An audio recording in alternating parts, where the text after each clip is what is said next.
ഫ്രണ്ട്സിനും മച്ചൂസ് കളക്ഷനിലേക്ക് സ്വാഗതം. ഞാൻ കാണിച്ചു തരുന്ന വീഡിയോസും ഉണ്ടാക്കി തരുന്ന റെസിപ്പീസും ഒക്കെ നിങ്ങൾ ഉണ്ടാക്കി നോക്കിയിട്ടുണ്ടാവും എന്ന് വിചാരിക്കുന്നു. നിങ്ങൾക്ക് ഇഷ്ടപ്പെട്ടിട്ടുണ്ടാവും എന്ന് വിചാരിക്കുന്നു.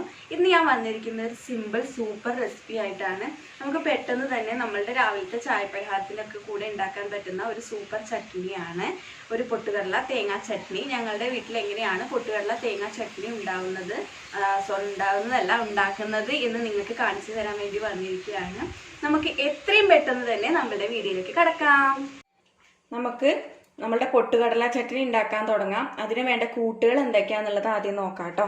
നമുക്ക് ആദ്യം വേണ്ടത് കുറച്ച് പൊട്ടുകടല വേണം. ഇത്ര കൂടുതൽ വേണ്ട. നമുക്കിതിന് ആവശ്യമുള്ളത് എടുത്തിട്ട് ബാക്കിയുള്ളത് എടുത്ത് വെക്കാം കേട്ടോ. പിന്നെ നമുക്ക് വേണ്ടത് തേങ്ങ ചിരകിയതാണ്. പിന്നെ ഞാൻ ഇവിടെ 2 പച്ചമുളക് എടുത്തിട്ടുണ്ട്. പച്ചമുളക് നിങ്ങളുടെ കയ്യിലുള്ള പച്ചമുളകിൻ്റെ എരിവിനനുസരിച്ചിട്ട് കൂട്ടും കുറയ്ക്കുകയൊക്കെ ചെയ്യാം. പിന്നെ ഞാനിവിടെ ഒരു 3 അല്ലി വെളുത്തുള്ളി എടുത്തിട്ടുണ്ട്. പിന്നെ ആവശ്യത്തിന് വെളിച്ചെണ്ണ, പിന്നെ താളിച്ചിടാൻ വേണ്ട ഉഴുന്ന് എടുത്തിട്ടുണ്ട്. ഉഴുന്ന് പരിപ്പാണ്.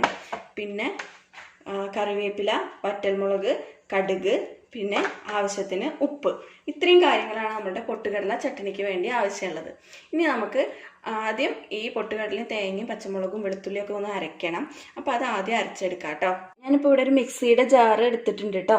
ഈ ജാറിലേക്ക് നമുക്ക് ആവശ്യത്തിന് പൊട്ടുകടല ചേർത്ത് കൊടുക്കാം.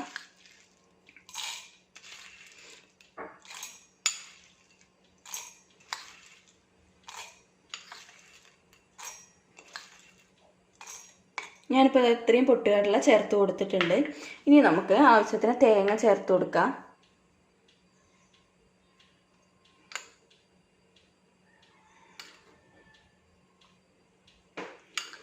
തേങ്ങ ഞാൻ മുഴുവനായിട്ട് ചേർത്ത് കൊടുക്കുന്നുണ്ട്. ഇതിപ്പോൾ ഞാൻ പറയുന്നത് ഒരു 3 ആൾക്ക് കഴിക്കാനുള്ള പാകത്തിനുള്ള ചട്നിക്കുള്ളതാണ്. നിങ്ങളുടെ ഇതിനനുസരിച്ചിട്ട് വീട്ടിലുള്ള ആൾക്കാരുടെ എണ്ണത്തിനനുസരിച്ചിട്ട് ഇത് കൂട്ടുകയൊക്കെ ചെയ്യാം കേട്ടോ.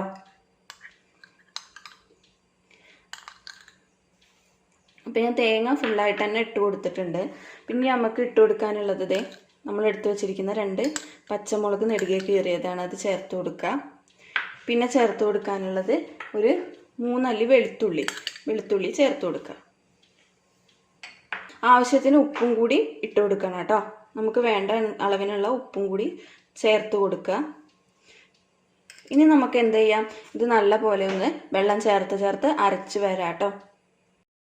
അപ്പോൾ ഞാൻ നമ്മളുടെ പൊട്ടുകടലയും തേങ്ങയും പച്ചമുളകും അതുപോലെ തന്നെ വെളുത്തുള്ളിയൊക്കെ ഇട്ടിട്ട് വെള്ളം ചേർത്ത് ഇതേപോലെ അരച്ചെടുത്തിട്ടുണ്ട്. എല്ലാം അരച്ചെടുക്കുമ്പോൾ ഇതുപോലെ തന്നെ അരച്ചെടുക്കുക. ഇനി നമുക്ക് നമ്മൾ ഇപ്പോൾ താളിക്കാൻ പോവുകയാണ്. താളിക്കുമ്പോൾ നമുക്ക് എന്ത് ചെയ്യാം, ഇതൊന്ന് ചുറ്റിച്ചിട്ട് നമുക്ക് ഒഴിച്ച് കൊടുക്കാം കേട്ടോ. അപ്പോൾ ചട്നി ഒന്നും കൂടി ലൂസാക്കിയിട്ട് കിട്ടും.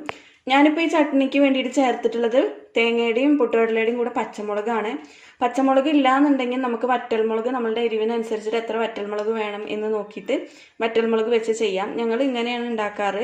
ചില സമയങ്ങളിൽ മാത്രമാണ് ഞങ്ങൾ വറ്റൽമുളക് ചേർത്ത് ഉണ്ടാക്കാറ്. അല്ലെങ്കിൽ ബാക്കിയൊക്കെ ഞങ്ങൾ പച്ചമുളക് ചേർത്തിട്ടാണ് ഉണ്ടാക്കാറ്. അപ്പോൾ ഇത് ഞാൻ അരച്ചെടുത്തിട്ടുണ്ട്. ഇനി നമുക്ക് അടുത്തതായിട്ട് ഇതൊന്ന് താളിച്ചിടാം. ഓക്കെ, നമുക്കിനി താളിച്ചിടാൻ തുടങ്ങാം. താളിച്ചിടാൻ വേണ്ടിയിട്ട് ഞാനിവിടെ ഒരു ചട്ടി വെച്ച് കൊടുത്തിട്ടുണ്ട് കേട്ടോ. ചട്ടി ഒന്ന് ചൂടാവട്ടെ.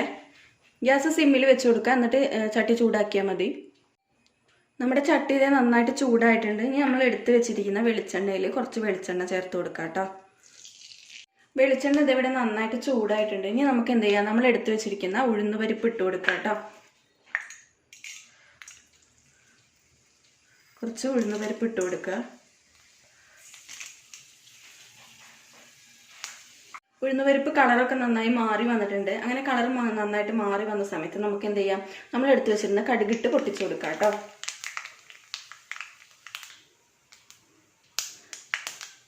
കടുക് നന്നായി പൊട്ടി വന്നതിന് ശേഷം നമ്മളുടെ കറിവേപ്പില ചേർത്ത് കൊടുക്കുക. അതുപോലെ തന്നെ വറ്റൽമുളകും ചേർത്ത് കൊടുക്കുക.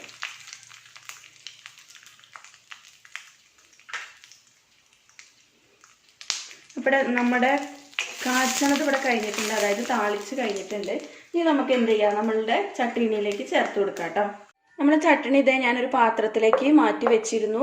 ആദ്യം ചട്നി മാറ്റിയിട്ട് പിന്നെ അതിൽ കുറച്ച് ബാക്കി ഉണ്ടായിരുന്നതിൽ വെള്ളം ചുറ്റിച്ചൊഴിച്ച് വെച്ചതാണ്. ഇനി നമുക്ക് എന്ത് ചെയ്യാം, നമ്മൾ താളിച്ചത് ഇതിലേക്ക് തന്നെ ചേർത്ത് കൊടുക്കാം കേട്ടോ. താളിച്ചത് ചേർത്ത് കൊടുക്കാൻ പോവുകയാണ്. ഇത് അങ്ങനെ എടുത്ത് ഇതിലേക്ക് ചേർത്ത് കൊടുക്കാം കേട്ടോ.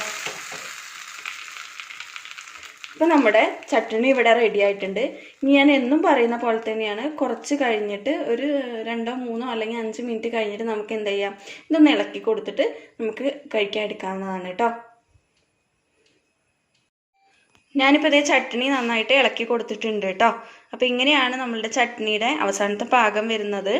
അപ്പോൾ ചട്നി ഉണ്ടാക്കി നോക്കിയാൽ നിങ്ങൾക്ക് എന്തായാലും ഇഷ്ടപ്പെടും. ഈ ചേരുവകളൊന്നും ഇല്ലാതെ നമ്മളുടെ പച്ചമുളകും തേങ്ങയും വെച്ചിട്ട് പൊട്ടുകടലി മാത്രം വെച്ചിട്ട് ചട്നി അരയ്ക്കുന്നവരുണ്ട്.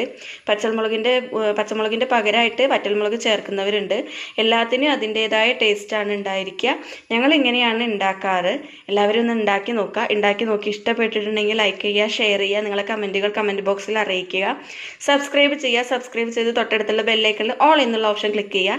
എന്നാൽ മാത്രമേ ഞാൻ ഇനിയും ഇടുന്ന വീഡിയോസ് നിങ്ങൾക്ക് മുടങ്ങാതെ കാണാൻ കഴിയുകയുള്ളൂ. നമ്മുടെ ആരോണ് ഇരുന്നിട്ട് പൊട്ടുകടല ചട്നിയും ദോശയും അരിപ്പൊടി ദോശയാണ് ഉണ്ടാക്കിയിരിക്കുന്നത്. അതും കഴിച്ചോണ്ടിരിക്കുകയാണ്. ആരോണെ ചട്നി എങ്ങനെയുണ്ട്? സൂപ്പറാണ് എന്നിട്ട് ആരോണ് പറയുന്നത്. ആരോണ് ഇഷ്ടമായോ ചട്നി? പൊട്ടുകടല ചട്നി ഇഷ്ടമായോ? എന്നാ വേഗം കഴിക്കൂ.